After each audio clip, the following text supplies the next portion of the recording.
सलोनी बहुत ही सीधी और भगवान को मानने वाली थी, लेकिन उसकी सौतेली माँ उसकी सीधेपन का फायदा उठाती थी और उस पर बड़े अत्याचार करती थी। जरा सी चूक हो जाने पर उसकी खूब पिटाई करती। अरे सुनते हो, कोई लूला लंगड़ा देख इसकी शादी तय करो और इसे इस घर से बाहर का रास्ता दिखाओ। सलोनी के पिता जानते थे कि मीना एक चांडाल औरत है, इसलिए वो एक अच्छा घर देख सलोनी की शादी कर देते हैं। लेकिन वहां भी सलोनी से जलने वालों की कमी नहीं थी। सलोनी की ननद निकिता उसे बिल्कुल पसंद नहीं करती थी। सलोनी, बात तो सुनो जरा। जी कहिए। आज शाम को मेरे बॉस खाने पर आ रहे हैं। ध्यान रहे उनकी खातिरदारी में किसी प्रकार की कोई कमी नहीं होनी चाहिए। जी आपने कह दिया, बिल्कुल वैसा ही होगा। शाम को सलोनी जैसे ही गैस पर खाना चढ़ाकर वहां से जाती है अभी इसके खाने का स्वाद बढ़ाती हूँ। निकिता गैस की आंच तेज कर देती है। थोड़ी देर में देखते ही देखते सारा खाना जल जाता है और पूरे रसोई घर में चारों तरफ धुआं फैल जाता है। अब आएगा मजा। माँ जल्दी आओ, यहाँ देखो सलोनी ने किचन में आग लगा दी। अरे तेरा सत्यानाश हो, कल मुही तूने ये क्या कर दिया?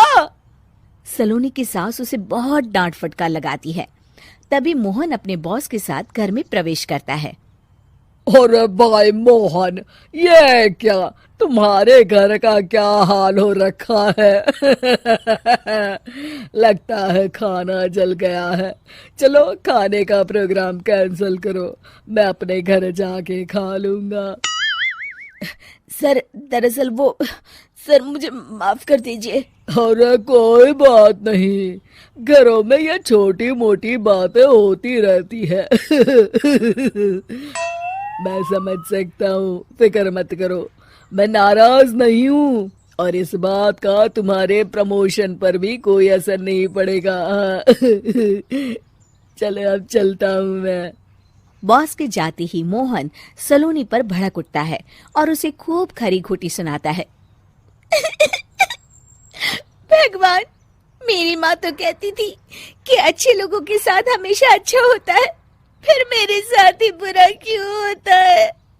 आखिर मेरी गलती क्या है?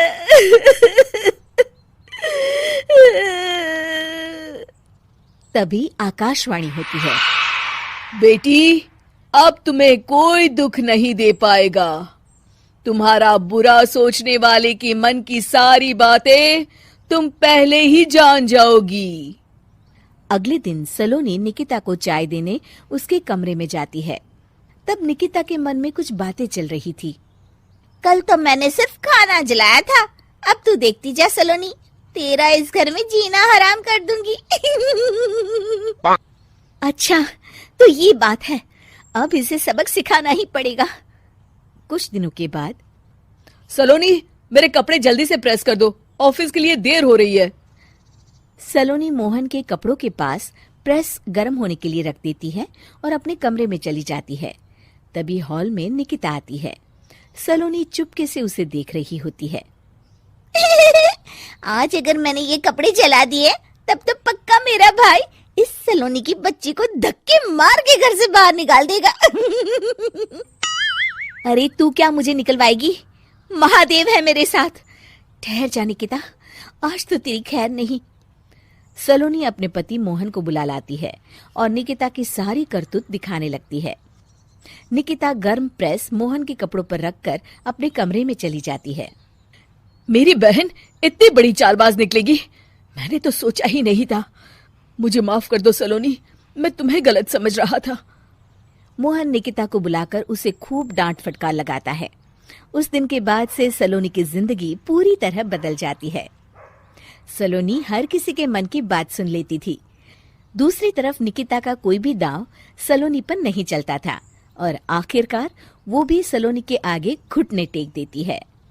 फिर एक दिन सलोनी की सास की सहेली ममता अपनी बहू कविता के साथ वहां आती है। कविता मन ही मन कहती है, अरे ये बुढ़िया पागल है जो मुझे यहाँ लेके आ गई। कहाँ मैं अपनी किटी पार्टी छोड़ के इसके साथ यहाँ मरने आ गई। पता नहीं कब तक इसे झेलना पड़ेगा। अरे ये जल्दी मरे और इसकी सारी जायदाद मेरे नाम हो जाए। सलोनी कविता की सारी बातें सुन लेती है। अरे कविता, तुम अपनी सास की जायदाद के लिए उन्हें झेल रही हो और उनके मरने का इंतजार कर रही हो।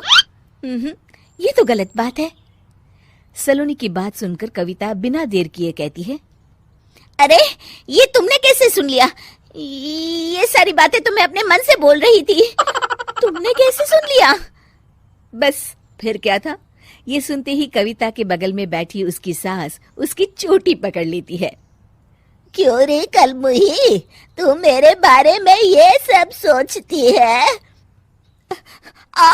मम्मी जी, मुझे माफ कर दीजिए। बड़ी आई मेरी जायदाद लेने वाली, मैं आज ही अपने वकील को बुलाकर सब कुछ छोटी बहू के नाम कर देती हूँ। चल घर चल, आज तेरी अच्छी खबर लेते हूँ। इस तरह सलोनी लोगों के मन की बातें सुन लेती थी, लेकिन धीरे धीरे सलोनी को एहसास होता है कि उसके आसपास के सारे लोग एक दिखावे की जिंदगी जीते हैं और सब एक दूसरे के बारे में बुरा ही सोचते हैं। हे भगवान, दुनिया में कैसे लोग हैं? सबके मन छल कपट से भरे हैं। मैं तो लोगों की मन की बातें सुन सुनकर तंग आ चुकी हूँ। मैं अपनी जिंदगी में अब बहुत खुश हूँ।